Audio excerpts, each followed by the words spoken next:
त्रिवेंद्र सिंह रावत एक पहाड़ है। अब कांग्रेस का प्रत्याशी कौन पहाड़ में टक्कर मारे, तो इस पर विचार विमर्श चल रहा होगा। जो टकराएगा चूर चूर हो जाएगा। 5 लाख से जीतेंगे हम ये सीट, 5 लाख से। प्रत्याशी नहीं मिल रहा है कांग्रेस को। बसपा भी ढूंढती फिर रही है। बसपा के लोग भी कल उमेश जी के घर बैठे थे, जो मुझे संज्ञान में आया। मैं तुम्हें असलियत बता रहा हूं। अच्छा। पता चल जाता है कि वहां बैठे जी टिकट आप लड़ लो। वो पसोपेश में सदस्य चली जाएगी। बसपा से लड़ेंगे, दोबारा जीतने वाले हैं नहीं। आप ये बताइए कि चूंकि डॉक्टर निशंक जी को टिकट नहीं मिला। हाँ, मिला नहीं, ये बात सही है कि वो ये अच्छा हुआ आपने ये नहीं कहा कट गया। कटा तो है ही नहीं, मिला नहीं मिला, मैंने कहा नहीं मिला। मुझे भी नहीं मिला था।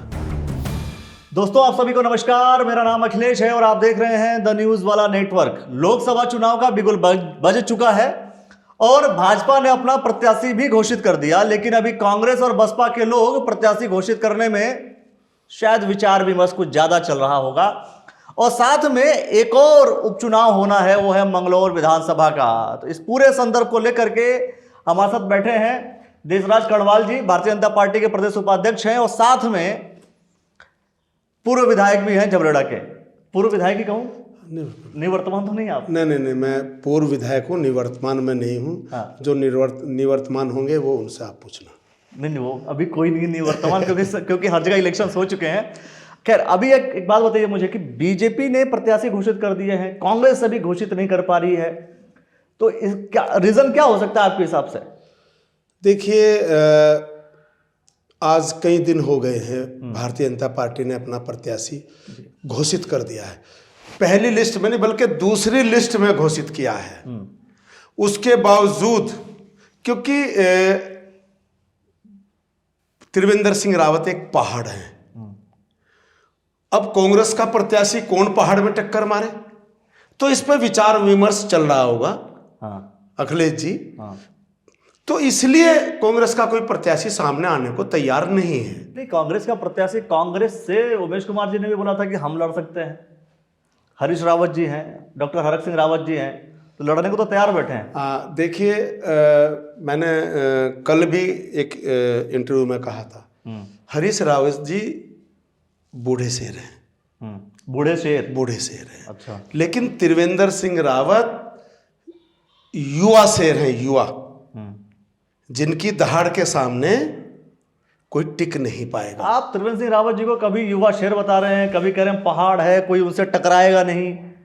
जो टकराएगा चूर चूर हो जाएगा। 5 लाख से जीतेंगे हम ये सीट, 5 लाख से। कैलकुलेशन कौन सा? जहां पंच वहां परमेश्वर। और 25 लाख से हम पूरा उत्तराखंड जीतेंगे, ये टारगेट है। बीजेपी 400 पार, उत्तराखंड 25 लाख पार। ये कल त्रिवेंद्र जी ने कोट द्वार में नारा दिया है। तो ये 25 लाख वोटों का अंतर आप कांग्रेस से मानते हैं या किसी और पार्टी से? सभी से मिलाकर। चलिए, अगर हरिद्वार की बात करें तो टक्कर किससे होगा आपका? टक्कर तो है ही नहीं। टक्कर चुनाव है, चुनाव में टक्कर नहीं होगा तो अगर हाँ, सेकंड नंबर पर कांग्रेस पार्टी से डॉक्टर हरक सिंह रावत जी आ जाए तब तो जमानत बच जाएगी। जमानत बच जाए बीजेपी की? नहीं, कांग्रेस की मैं कह रहा हूँ। अच्छा, कांग्रेस की जमानत बच जाएगी, बस ये स्थिति रहेगी। मुझे लगा कि आप बीजेपी की बोल रहे थे कि वो इस तरीके से चुनाव लड़ेंगे। ये तो आपको सारा पता है। हम हर बार बढ़ोतरी में हैं। 2014 में हम जीते, 2019 में उससे ज़्यादा जीते, और इस बार हमारा जो लक्ष्य है हमारी पार्टी का, हमारे संगठन का और मोदी जी के नाम पर ना, हम इस बार 5 लाख से जीतेंगे। पहले नंबर पर आपके हिसाब से आप हैं? बिल्कुल। दूसरे नंबर पर कौन है? दूसरे नंबर पर बहुत निचले पायदान पे दूसरा नंबर शुरू होगा। वो कांग्रेस ही रहेगी। कांग्रेस रहेगी। अगर कयास ये भी लगाए जा सकते हैं कि अगर उमेश कुमार जी बसपा से चुनाव लड़ लें तो फिर कौन दूसरे नंबर पर रहेगा? नहीं, बसपा मेरे ख्याल से अगर पैसे, और देखो पैसे तो उनके पास है ही, वो बसपा से चुनाव लड़ भी सकते हैं, क्योंकि वहां पे तो चंदा जाता है ना। तो बसपा में चंदा जाता है। आपको ज्यादा अच्छे से पता होगा। हाँ, बिल्कुल चंदा जाता है बसपा आपको में। अच्छे से पता तो होगा। अगर ज्यादा चंदा उन्होंने दे दिया और वो बसपा से चुनाव लड़े, लेकिन आज बसपा से उनको निकाला गया। क्यों निकाला गया ये भी आपको पता है। भले ही उमेश जी रविदास जयंती पर वो हेलीकॉप्टर से फूल बरसाए, भले ही वो बड़ी बड़ी अंबेडकर पार्क की बात हो, चाहे संत शिरोमणि सतगुरु रविदास जी के फोटो की बात हो, गिन्नी माई को बुलाया था रुड़की के अंदर। देखिए, नियत अगर सच्ची हो तो रास्ते निकल आते हैं, और नियत अगर झूठी हो तो फिर कोई काम चलने वाला होता नहीं, क्योंकि परम पिता परमात्मा देख रहा है। अगर वो सच्ची नियत से ये काम कर रहे हैं तो अलग बात है। केवल वोट के लिए, तो केवल वोट के लिए तब कैसे जज कर लेंगे आप? भारतीय जनता पार्टी की सरकार, वोट के लिए तो सारे, मैं तो जितनी पार्टियां हैं, पार्टियों का काम क्या है? वोट के लिए तो वोट के लिए तो सारे काम कर रहे हैं। हमारे 4 धाम है उत्तराखंड के अंदर। ये मोदी जी ने 5 धाम बनाए बाबा साहब अम्बेडकर के नाम से। ये वोट के लिए नहीं किया। संविधान दिवस मनाने की बात शुरू की, सब पहले किसी प्रधानमंत्री ने संविधान दिवस नहीं मनाया। जो लोग कहते हैं ना संविधान बदलेंगे, संविधान कुछ है ही नहीं उनके पास इसका। संविधान कैसे बदलेंगे? जो व्यक्ति संविधान दिवस मना रहा हो, जो व्यक्ति बाबा साहब अम्बेडकर जी ने संसद के सामने ऐसे उंगली करके कहा ये हमारा मंदिर है, उस मंदिर में सबसे पहले अगर पहला कोई प्रधानमंत्री रहा है तो देश के यशस्वी प्रधानमंत्री नरेंद्र मोदी जब संसद के अंदर वो प्रवेश करते हैं तो मंदिर पर माथा टेक करके अंदर जाते हैं। यह है सच्ची नियत। और इसीलिए 100 करोड़ का रविदास जी का मंदिर सागर में बनवाया जा रहा है, सच्ची नियत से, किसी वोट के चक्कर में नहीं बनवाया जा रहा। नरेंद्र मोदी जी जब कर रहे हैं, बीजेपी जब कर रही है तो सच्ची नियत से कर रही है, उमेश जी जब करेंगे तो गलत नियत से करेंगे, कांग्रेस वाले जब करेंगे तो गलत नियत से करेंगे, बसपा के लोग करेंगे तो गलत नियत से करेंगे। नहीं, मैं ये नहीं कह रहा हूँ, मैं ये नहीं कह रहा हूँ, आप मुझे घेर रहे हैं। मैं ये कह रहा हूँ, मैं बहुत साफ सुथरी बात कर रहा हूँ। देखिए, आप मैं ये भाई नियत, आप लोकसभा चुनाव के मद्देनजर बीजेपी के लोगों को नियत की बात बता रहे हैं, लेकिन बाकी सारे नेता जो नियत पे काम नहीं कर रहे। मैं उमेश जी के उन कार्यों की सराहना भी करूंगा, लेकिन लोकसभा के चुनाव के मध्य उन्होंने ये सब काम किए। लोकसभा के चुनाव के बाद कितने में काम करेंगे, मैं भी यही हूँ और उमेश जी भी यही है। तो बीजेपी तो उसके बाद मैं प्रशंसा करूंगा। अच्छा, राम मंदिर का जो निर्माण हुआ, प्राण प्रतिष्ठा हुई 22 तारीख को, वो क्या था? वो लोकसभा के मद्देनजर नहीं था? अखिलेश जी, इन चीजों में देखो आप मत पढ़े तो ज्यादा अच्छा, मुझे गुस्सा आता है। हाँ, बताइए आप। भारतीय जनता पार्टी के घोषणा पत्र में था कि राम मंदिर बनाएंगे, लेकिन उसके बावजूद भी माननीय उच्च न्यायालय के आदेश के अनुरूप वहां पर भगवान राम की प्राण प्रतिष्ठा हुई है। और ये जनता की भावना है, 144 करोड़ लोगों की भावनाएं राम मंदिर से जुड़ी हैं। उसमें हर वर्ग का, उसमें मुस्लिम भी है, उसमें सिख भी है, उसमें ईसाई भी है, उसमें हिंदू भी है, सब हैं। वो कोई गलत काम नहीं हुआ, वो इतना अच्छा काम हुआ है, तो पूरे संसार में उसका अच्छा मैसेज गया है। तो संसार में मैसेज अच्छा गया, लेकिन उसका संबंध क्या चुनाव से नहीं है? चुनाव से कैसे है उसका संबंध? कोर्ट के आदेश के बाद ही तो बना। लेकिन वो तुरंत हो सकता था ना, फिर जब आदेश हुआ उसके 6 महीने बाद हो सकते थे। प्राण प्रतिष्ठा जब करना था, मंदिर पूरा ही नहीं बना था, फिर पूरा बात नहीं है। बात ये है कि जो दिखता है, है ना, वो बिकता है, तो उसी को बेचने के लिए। नहीं, आप गलत कह रहे हैं। जो दिखता है वो बिकता है, और उसी को दिखा करके भारतीय जनता पार्टी सोचती है कि अलग अलग चीजें दिखाओ और बिकता है। पूरे संसार के अंदर भगवान राम की गुण जानी चाहिए। पूरे संसार के अंदर भारत मां का परम वैभव, जो मोदी जी के नेतृत्व में भारत मां परम वैभव की ओर जा रही है, उसका गुणगान होना चाहिए। आज हमारा देश, क्योंकि राम राज्य हम इस देश में लाना चाहते हैं। राम राज्य, अच्छा, लेकिन हम आप सामाजिक समरसता इस देश में लाना चाहते हैं। राम राज्य आप लेकर आना चाहते हैं। भीम आर्मी के बहुत से ऐसे लीडर्स हैं या बहुत से ऐसे कार्यकर्ता हैं जो तस्वीरें सोशल मीडिया पे वायरल होती हैं, वीडियो वायरल होती हैं, वो राम जी को मानते ही नहीं है। देखिए, मैं अनेक बार ये चीज कह चुका हूं, अखिलेश जी, अलग तरीके से आती है। मैं भी अनुसूचित जाति का व्यक्ति हूं जी, ठीक है ना।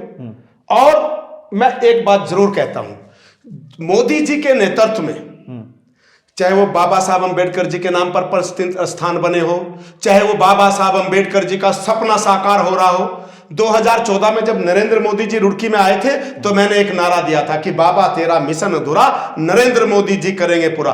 और ये मेरा दिल से था, ये क्योंकि मुझे ये लग रहा था ये नौकरानी का बेटा, ये चाय बेचने वाला, ये जरूर गरीब के लिए कुछ करेगा। इसने गरीबी देखी है, गरीबी में पला बड़ा हुआ है, तो ये जरूर गरीब के लिए कुछ करेगा। ये बाबा साहब अम्बेडकर जी की जो सोच थी उसको आगे बढ़ाएगा, उनके मिशन को पूरा करेगा।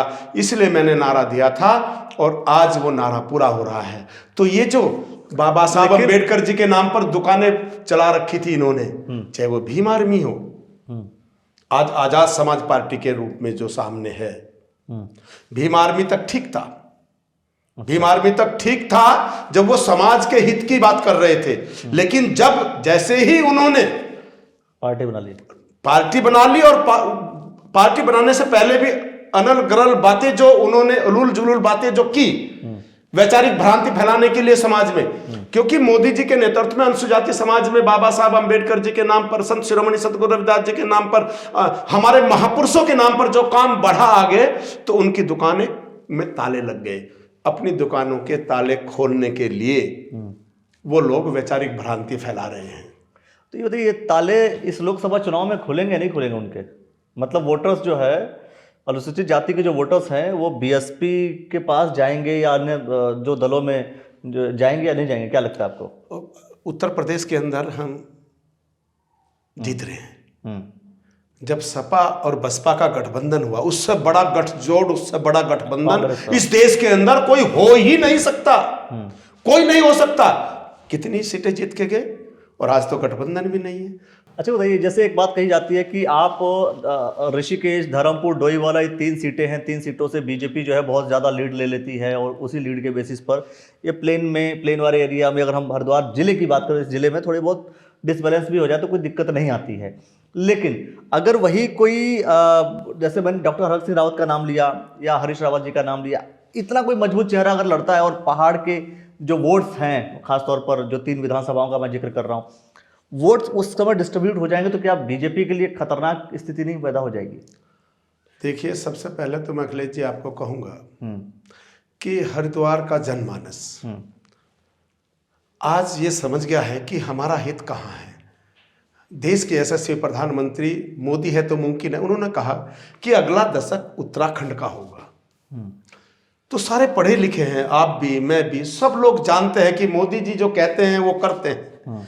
आज सवाल ऊपर की सीट का नहीं है और नीचे की सीट का नहीं है, पहाड़ का नहीं है और मैदान का नहीं है। आज सवाल है मोदी जी की बात का। मोदी जी ने जो कहा है उत्तराखंड का दशक होगा, कल उत्तरकाशी के अंदर त्रिवेंद्र सिंह रावत जी ने और अनिल बलूनी जी का मैंने भाषण सुना। आप यकीन करें, आज उत्तराखंड में हम 25 लाख वोटों का, उन्होंने कहा कि हम टोटल मिला के 5 विधानसभा में 5-5 लाख का टारगेट दिया है। 25 लाख से ज्यादा वोटों से हम 5 की 5 विधानसभा जीत करके मोदी जी की झोली में डालेंगे, ये बिल्कुल तय हो चुका है। तो ये तो आप छोड़ दीजिए पहाड़, मैदान, ऋषिकेश, डोईवाला, धर्मपुर या हरिद्वार। बात इसलिए पूछना जरूरी होता है क्योंकि चुनाव तो भाई इन्हीं सब चीजों पर आधारित होता है। आप ये बताइए कि चूंकि डॉक्टर निशंक जी को टिकट नहीं मिला, क्यों नहीं मिला, क्या कहेंगे आप इस विषय पे? हाँ, मिला नहीं, ये बात सही है कि वो ये अच्छा हुआ आपने ये नहीं कहा कट गया, कटा तो है ही नहीं, मिला नहीं मिला, मैंने कहा नहीं मिला। मुझे भी नहीं मिला था। मुझे पार्टी ने उपाध्यक्ष बनाया, बेटी को ब्लॉक प्रमुख बनाया, और आज आप देख रहे हैं कि मैं चल रहा हूँ, चंगा हूँ। पार्टी जहां उपयोग समझती है जिस व्यक्ति का, हो सकता अच्छा, है। आपको भी टिकट नहीं मिला था, कटा नहीं था ना, कटा नहीं था। निशंक जी का भी नहीं कटा, ये मुकालता है। लोग कह रहे ना निशंक जी का टिकट कट गया, कट गया, जब मिला ही नहीं, कटा कहां से?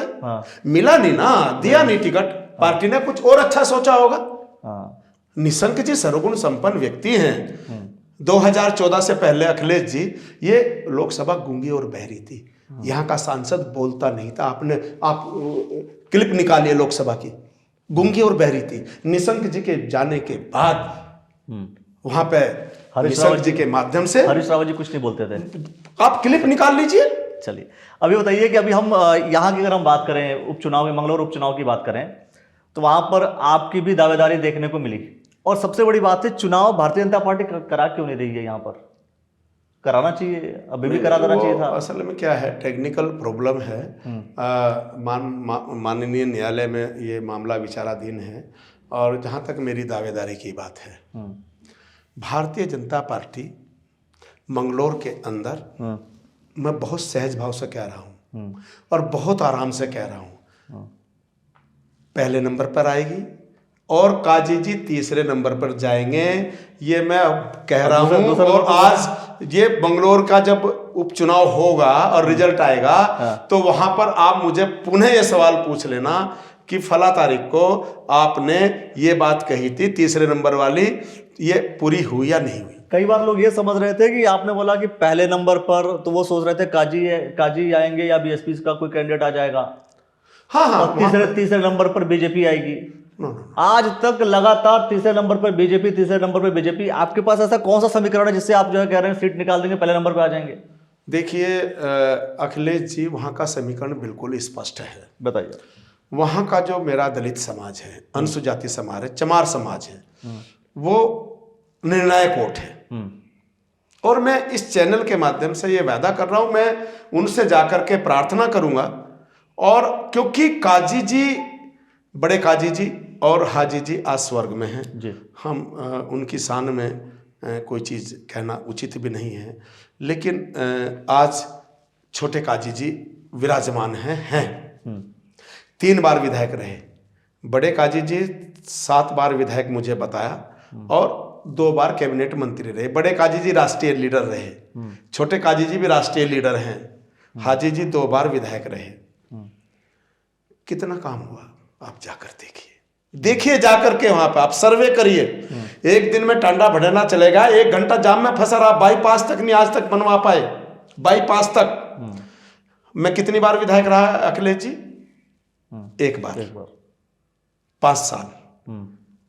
आजादी के बाद बड़े काजी जी, छोटे काजी जी, हाजी जी का काम देख लीजिए। आजादी के बाद लगातार उनके हाथ में सत्ता रही और मेरा 5 साल का काम देख लीजिए, उन पर भारी है। नहीं, आपके 5 साल का काम मंगलौर में क्यों देखेंगे? आपका 5 साल का काम तो हम झबरेड़ा में देखेंगे। झबरेड़ा में देखेंगे तो वीरेंद्र जाति से कंपेयर करेंगे। देखिए बात झबरेड़ा की नहीं, बिल्कुल मिली हुई सीट है साहब। जिस जगह की बात है, ऐसे मिली हुई सीट है। मैं अगर जिस जगह की बात है, आप विधायक रहे झबरेड़ा के, तो मैं कंपेयर तो वीरेंद्र जाति से करूंगा ना। कंपेयर इसलिए नहीं, मैं ये बात इसलिए कह रहा हूं श्रीमन कि हम मंगलोर हारते हैं, कलियर हारते हैं, भगवानपुर हारते हैं। एक बार आपने विधानसभा में झबरेड़ा जिताया। तो जब आप लगातार बीजेपी को हरा रहे हो और एक बार झबरेड़ा की जनता ने समझ के कि भाई हमारे काम होंगे, ट्रिपल इंजन लगा दिया। तो वहां का जब काम हुआ है, झबरेड़ा का जब डेवलपमेंट हुआ है, तो उसकी तुलना तो मंगलोर से करी जाएगी। नहीं, तो जब डेवलपमेंट हुआ तो दूसरी बार जीतनी चाहिए थी ना भाई। आप कहते हैं कि बीजेपी पहली बार बहुत अच्छा काम करी तो दूसरी बार जीत गई। देखिए, आपने जब अच्छा काम किया झबरेड़ा में तो आपको जीतना चाहिए था।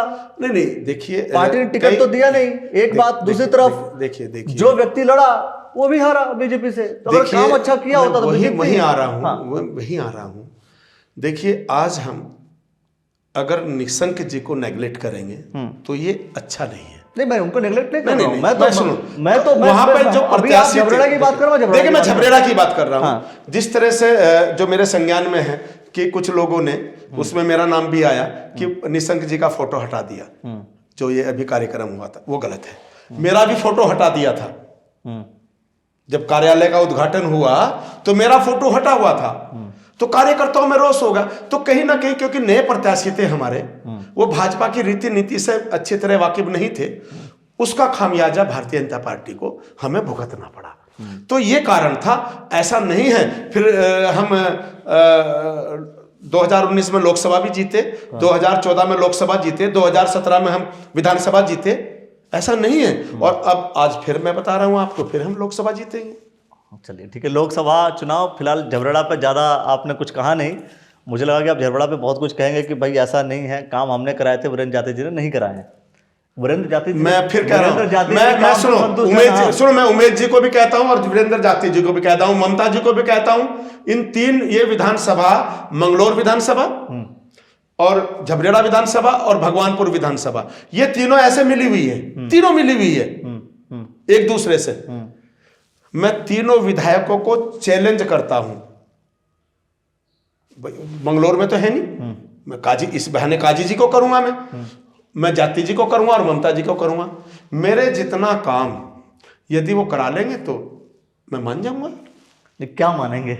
मैं मान जाऊंगा कि उन्होंने डेवलपमेंट किया है। चलिए ठीक है, वो कौन सा काम कितना काम, दोस्तों आपको क्या लगता है? एक बात, पहला एक सवाल आप लोगों से कि झबरेड़ा के पूर्व विधायक देसराज कर्णवाल जी ने झबरेड़ा में क्या जो 3 विधानसभाएं हैं, खासतौर पर मंगलौर, झबरेड़ा और भगवानपुर, इन तीनों विधानसभाओं के विधायकों से ज्यादा काम क्या देसराज कर्णवाल जी ने करवाया है? खानपुर की भी बात करता हूं मैं। खानपुर में मैं अपने भाई उमेश जी को कहना चाहता हूं, जिन्होंने त्रिवेंद्र जी की शान में गुस्ताखी की है, मैं बिल्कुल उस बात को गलत मानता हूं और मैं दिल पे मेरे चोट पहुंची है। त्रिवेंद्र जी के लिए उन्होंने ऐसा कहा है, नहीं कहना चाहिए, नहीं कहना चाहिए। त्रिवेंद्र जी के लिए वो तब उस लेवल पर तब बात करें, मैंने कहा ना पहाड़ में टक्कर मारना। तो उनसे उमेश जी से भी मेरा निवेदन है, झबरेड़ा की तरह जब वो खानपुर में डेवलपमेंट करा लेंगे तो तब वो लोकसभा की सोच है। खानपुर में काम नहीं करा रहे हैं वो? नहीं करा रहे हैं ना, जब तक वो झबरेड़ा की लेवल पर नहीं आ जाने के तब तक नहीं मैं मानता कि काम हुआ है। झबरेड़ा की लेवल पर आना तो चाहिए। वो लेवल कैसे तय होगा, किस तरीके से तय होगा? वो तो रिकॉर्ड बताएगा, सब नेट पे है। चलिए ठीक है भाई, रिकॉर्ड भी देखेंगे, सब कुछ देखेंगे। और जो सवाल आपसे कर रहा हूं उस सवाल का जवाब भी आप कमेंट सेक्शन के माध्यम से खुल करके दीजिए, और बहुत सारे विषयों को लेकर के हम बात करते रहेंगे। लोकसभा चुनाव को लेकर के देसराज कर्णवाल जी ने जो बात कही है कि त्रिवेंद्र सिंह रावत जी पहाड़ है, पहाड़ से कोई टकराने वाला नहीं है। अब वो देखना होगा कि आखिर उस पहाड़ से कौन टकराने आता है। और पहाड़ आप कह रहे हैं, आपके हिसाब से कोई कह रहा है जी कुछ नहीं है, चुनाव भी ढंग से नहीं लड़ पाएंगे, सबके अपने अपने पर्सपेक्टिव हैं। अब भारतीय जनता पार्टी में प्रत्याशी नहीं मिल रहा है, प्रत्याशी नहीं मिल रहा है कांग्रेस को। बसपा भी ढूंढती फिर रही है। बसपा के लोग भी कल उमेश जी के घर बैठे थे, जो मुझे संज्ञान में आया, मैं तुम्हें असलियत बता रहा हूं। अच्छा। पता चल जाता है कि वहां बैठे जी टिकट आप लड़ लो, वो पसोपेश में सदस्य चली जाएगी। बसपा से लड़ेंगे, दोबारा जीतने वाले हैं नहीं, दोबारा जीतने वाले हैं नहीं विधानसभा। तो अब मान लिया वो लड़े ना लड़े, तो मैं आपको बता रहा हूं प्रत्याशी नहीं मिल रहा, ना बसपा को मिल रहा है ना कांग्रेस को मिल रहा है। चलिए भाई, क्या बसपा और कांग्रेस को क्या प्रत्याशी नहीं मिल रहे हैं? अगर प्रत्याशी मिल जाते हैं, जैसे ही मिलेंगे हम आपको सूचित जरूर करेंगे। इसी प्लेटफॉर्म पर आकर के आपको हम बताएंगे कि कौन से प्रत्याशी बीएसपी के बनाए गए हैं, कौन से प्रत्याशी कांग्रेस के बनाए गए हैं। बीजेपी के त्रिवेंद्र सिंह रावत जी घोषित हो चुके हैं, निर्दलीय कौन लड़ेगा ढंग से, वो भी सारी बातें चर्चा होती रहेंगी। बहुत सारे विषयों को लेकर के आप हमारे साथ जुड़े रहिए, देखते रहिए द न्यूज़ वाला नेटवर्क। आपका बहुत बहुत धन्यवाद। थैंक यू, आपका।